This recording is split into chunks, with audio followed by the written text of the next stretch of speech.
Okay, today is the 19th of December 2014, and Tom Cooleen and Peter Dubno, the cameraman, is here at the Salmon River at Schoolhouse Pool, and we're about to go in. Tom, what was the temperature? 24 degrees. 24 degrees, so it's cold out here. And the water temperature today was 35. 35, and the flow is approximately about 800. 800 CFS. 850. Yep. Yeah. And you can see, I don't know if you can see this in the river, there's some dead salmon in the river. All right, so I want to just get an idea of, like, how do you dress for this kind of fishing? So one of the most important things is absolutely your feet, because the first thing that typically you get cold are your feet, and that's the biggest challenge. Preferred during this time of year are boot foot waders compared to wading boots. They create a pocket of air inside that keeps your foot warmer than the constriction of a regular wading boot. So boot foot waders are preferred the way to go.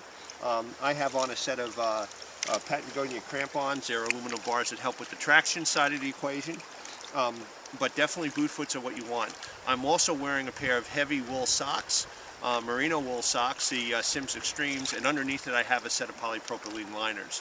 And the liners wick the moisture away from your foot, transfer it to the outside to the wool, and keeps your feet from getting a little damp and clammy. Once that clamminess sets in 35-degree water, you'll likely start to feel your toes get a little cool, if not cold. And that's the one of the biggest culprits for chasing people out of a cold river are cold feet.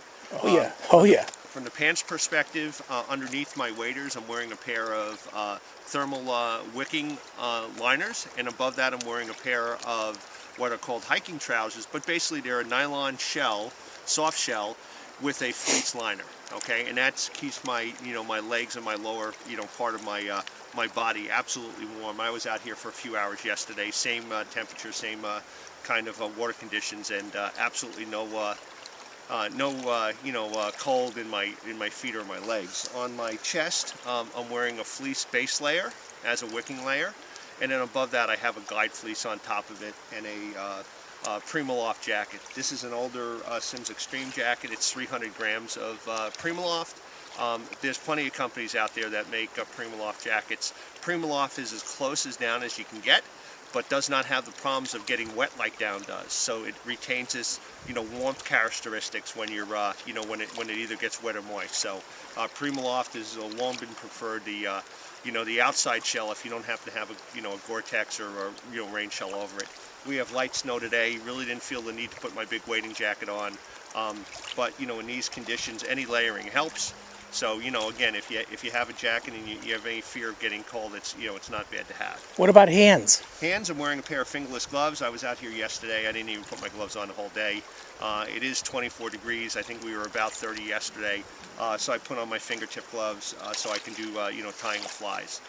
But gloves are important, whether you're wearing gloves or you're wearing mittens with the flaps that allow you to get to your fingers.